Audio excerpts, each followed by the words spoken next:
and welcome to Green Spoon Martyrs Cannabis Quick Hits. Today I have Cannabis Collects with me, and Brett Gelfand. Today we're going to be talking about some collection issues in the cannabis industry, and really excited to have Brett on the show today. Hey Brett, where are you coming to us from? Actually in Mexico City at the moment. Been here for actually longer than I expected, but leaving in a couple of weeks. But it's been amazing. If you haven't been to Mexico City, you got to get yourself out here. Very cool. I've been, airport, I think is the best I can say.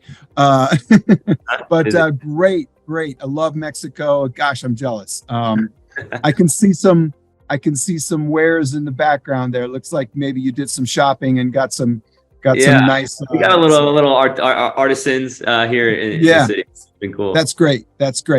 Brett, so I deal with collections as well in the tax arena quite a bit.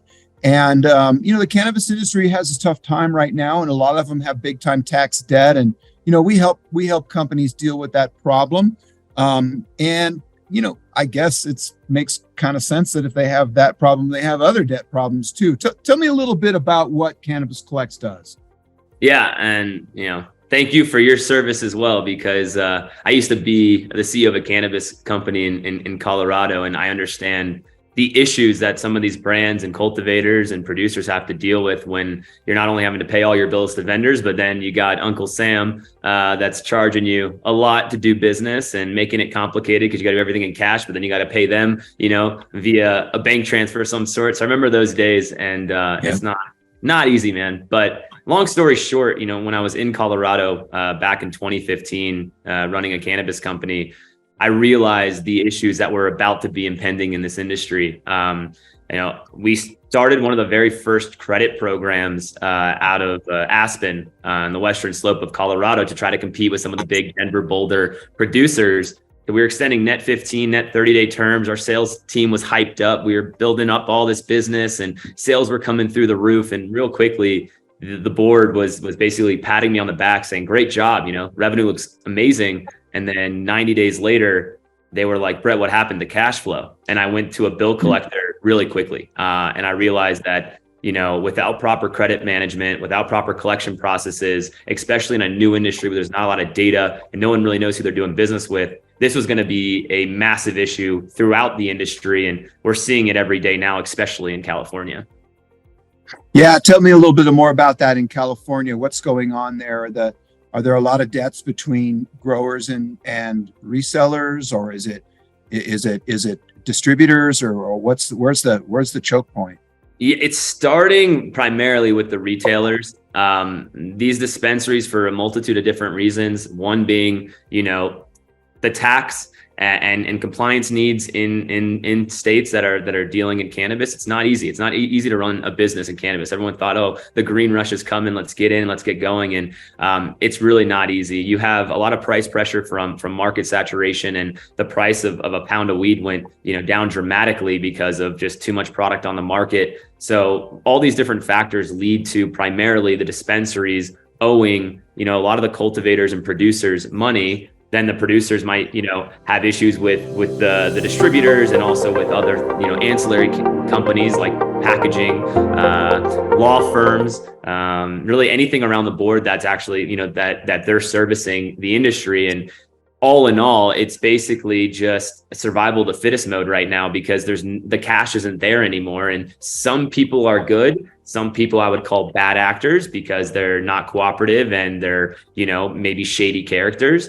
But at the end of the day, a lot of these companies don't have the resources, time, or energy to collect on 90, 120-day paper. They need to be working on more current receivables, building their business, the strategy of their company, rather than chasing some of these debtors that have dozens and dozens and dozens of creditors chasing them, and most likely going out of business right now at alarming rates. That's kind of the market that we're playing in today. What happens when a cannabis company goes out of business, right? It doesn't enjoy the same kind of process that other companies can enjoy, and it can't declare bankruptcy. Right. There's the assets are tied up in the product, which has limited. Brett, do you seize product and sell it? You can't do that, right? No. It's tough.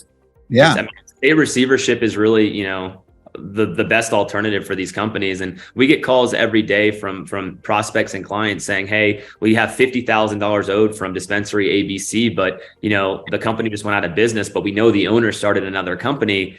And at the end of the day, that's very difficult to what you call pierce the corporate veil, right? Or try to, go after someone personally, if not impossible, in this space. So, what we try to recommend to our clients is making sure you have a personal guarantee, or at least do some sort of underwriting before you're giving out a free loan. And basically what's happening today in cannabis is these companies are acting like banks, because a lot of the banks aren't giving operating capital to these companies, which is what they're being requested from their customers. Hey, give me 30 days, give me 15 days.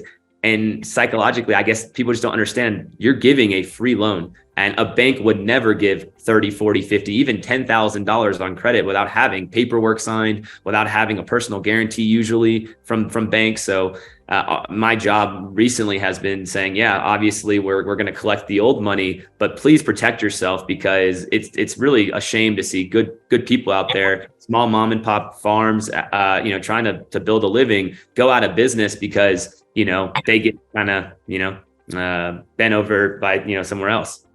That is such good advice. And I think we've been involved in this industry now for 10, 12 years.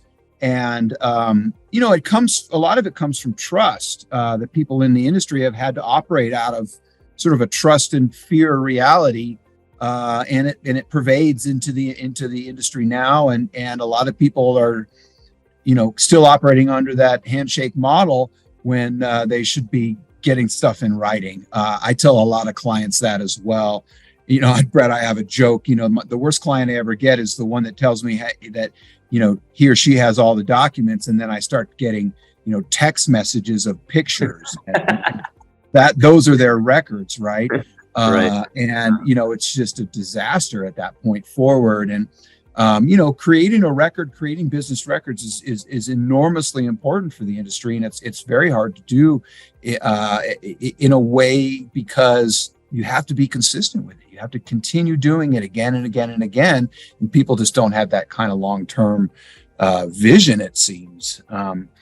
Well, Brett. That's really amazing that you are helping companies, protect themselves. I like that a lot, and I understand one other thing that you guys are out there doing. Well, let me ask you this first. I want to talk a little bit about this other project you have going, but first, before I do that, any limitation on what states you can get involved in? Are you licensed in or able to operate in all states and all that kind of fun stuff? Yeah, we're a national agency in cannabis, and we actually do have partners as well in Canada to do collections in Canada. So we basically nationwide, and right now from a market landscape, I would say about 70 to 80% of our business is coming from West Coast, California, Colorado, and we're starting to see some issues now, more and more in Massachusetts and Michigan. So keep your eye out if you're looking at getting into the industry. I think it's really important to really understand the landscape of the playing field, because it's changing every day, and we're kind of the first ones to see the gloom days of these new markets. And really the way it goes is the more advanced the state, essentially the longer they're legal, the more issues that's going to happen. It's just kind of the cycle, unfortunately. And fortunately for us, we're there to help, though. The states you just mentioned are the ones that we think about where times are tough, right? And where the state has given out a lot of licenses, and there's become too much market supply, and the price has gone. Gosh, Brett, what was it when you were in the Colorado market? $2,500 a pound, $3,500 a pound for fire, or lit, as they say. Nobody says dank anymore. I don't know why, Brett. What's the deal? I like dank. It was pretty dank when we were getting like $1,000 to $1,500 a pound for popcorn. I still got it, but it was crazy back then. It really was. It's like $500-$600 a pound now, and maybe you can get 12 if you're really a good brand, which is tough, man. There's a lot of people can't grow it for that, unfortunately. So, the backdrop of this whole thing, as I think you discovered, is credit problems, right? The industry needs sort of muscle around that, right? And so you've started another program, I understand, to try to help the industry start to build credit. Tell me a little bit about the Cannabis Credit Association. Yeah, the Cannabis Credit Association has been something that's been on my mind since I started CannaBIZ Collects. Aside from clients coming to me every day saying, Brett, I'm owed all this money and, what do I do? The other side of the equation is, well, how do I make sure that this doesn't happen again? And it was a big question mark because I actually tried years ago to get some of our clients to start sharing data, freely. And at that time, people were a little bit resistant for whatever reason. They didn't want to disclose their customer list. They didn't, want to send out data on a monthly basis. But now I think things have gotten so bad industry wide that it was a great time for us to step in and launch the CCA, really acting almost as like the first BBB, Better Business Bureau, for the cannabis industry with the data that we're acquiring every day from our collection agency, plus other partners that we're bringing together, and members to freely share their data on a monthly basis. Our goal and objective is to really be the most comprehensive and insightful credit tool industry wide, where companies can make finally credit decisions before doing business. I didn't have a credit program when I was in Colorado back in 2015. I simply,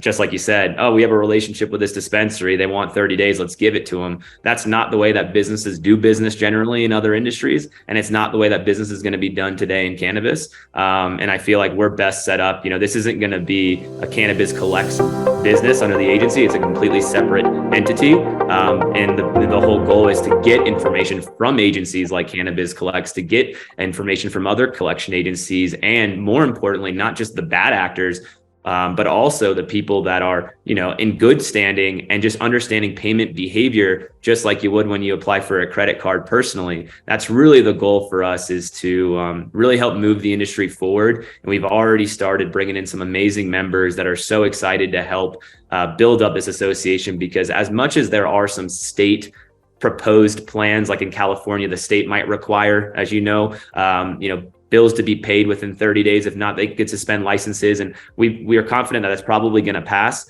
But who knows what the state's going to actually do, or how quick they're going to act on this, or how they're really going to enforce any of this stuff, right? So I feel, and my team feels, that it's really up to the industry together, kind of an all for one, none for all scenario, to bring data together, to bring members together, to finally have a solution for this growing problem. Tough for California to say, hey, we're going to take your license away if you don't pay your bills, when people are turning in licenses left and right anyway, because the traditional market was better and the California legalized market is just struggling, right? Which is horrible. It should be our flagship here. Mm-hmm. It's sad. Brett, one thing I do a lot is, I advise my clients to secure their interest by filing a UCC statement. Again and again and again, I get involved where the IRS is sort of at the wings and somebody is owed money and they haven't secured their debt at all. In which case, if the IRS secures their debt, now they're behind the IRS, right? And so I imagine you probably run into that quite a bit, and along with those promissory notes or credit agreements, actually securing your credit agreement is an important step. I think that's like so important. Is, sometimes our clients are waiting 6 to 9 months to submit a claim, even to an agency.